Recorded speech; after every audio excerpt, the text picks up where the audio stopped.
May 16th, 2023, Tuesday of the 6th week of Easter. A reading from the Acts of the Apostles. The crowd in Philippi joined in the attack on Paul and Silas, and the magistrates had them stripped and ordered them to be beaten with rods.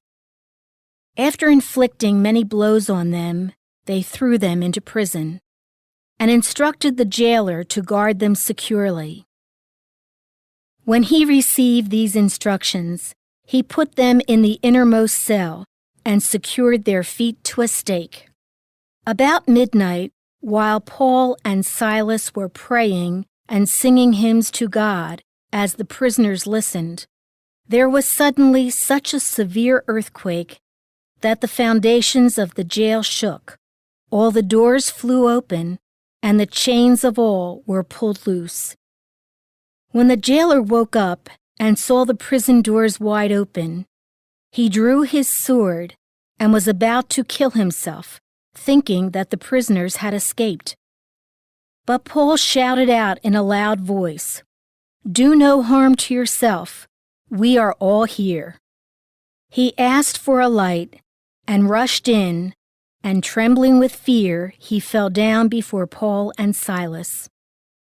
Then he brought them out and said, "Sirs, what must I do to be saved?" And they said, "Believe in the Lord Jesus, and you and your household will be saved."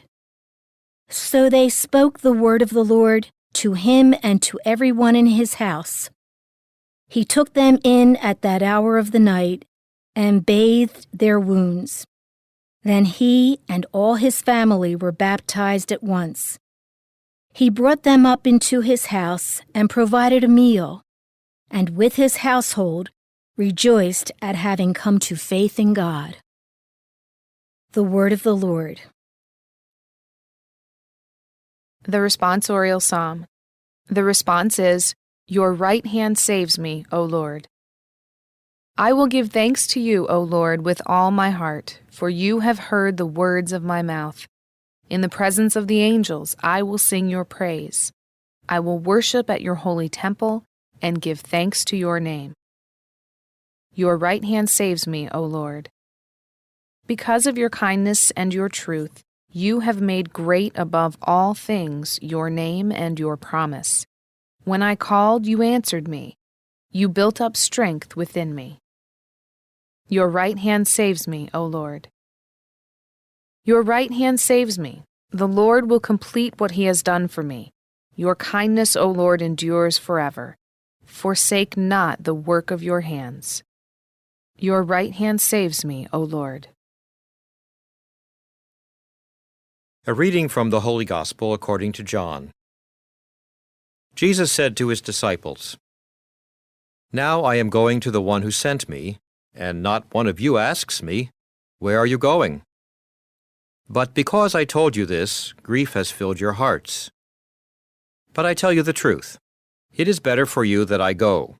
For if I do not go, the Advocate will not come to you. But if I go, I will send him to you. And when he comes, he will convict the world in regard to sin and righteousness and condemnation. Sin, because they do not believe in me. Righteousness, because I am going to the Father, and you will no longer see me. Condemnation, because the ruler of this world has been condemned." The Gospel of the Lord.